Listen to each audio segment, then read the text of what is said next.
Allah'ım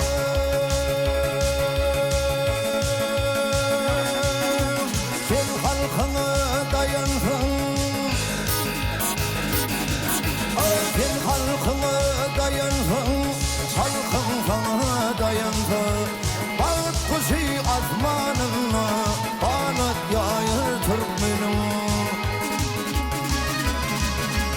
Dilleri fenal ilim kazayımına bulunsun, yollarına tahavutlık nurun şair Türkmenim.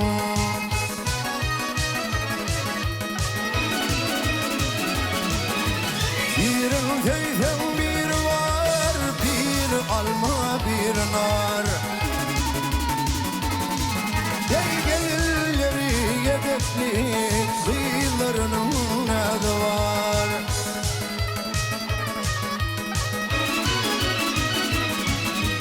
Yiğitleri bökedir dillerini doğru var. Koca bir bakışta halin duyar Türkmenim.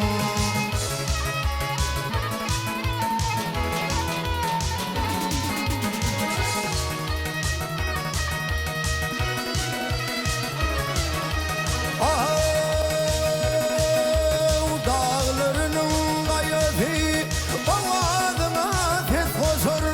Yağına yağmur yağsa yaylaları gül coşar.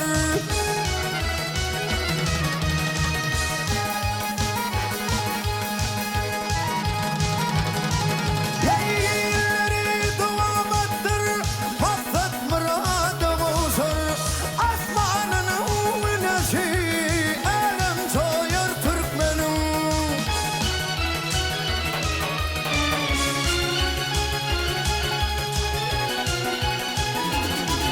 Ey haletledir halimi beyan etsin ilmileri. Toy toylasa toyuna konak gelir ilmileri.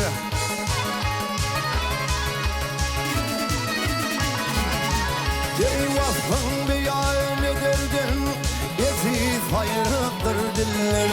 Beş velayet beş doğan bir baltaya Türkmenim.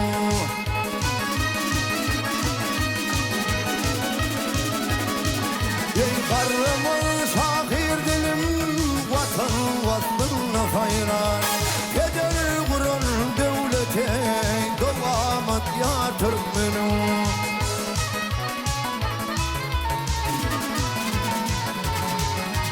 Varımın şahir dilim vatan vasfına hayran. Keder kurun devleti devamet ya Türkmenim. Ey beş velayet beş doğan bir bataya Türkmenim. Arkada sevdarlı il bir bataya Türkmenim. Ey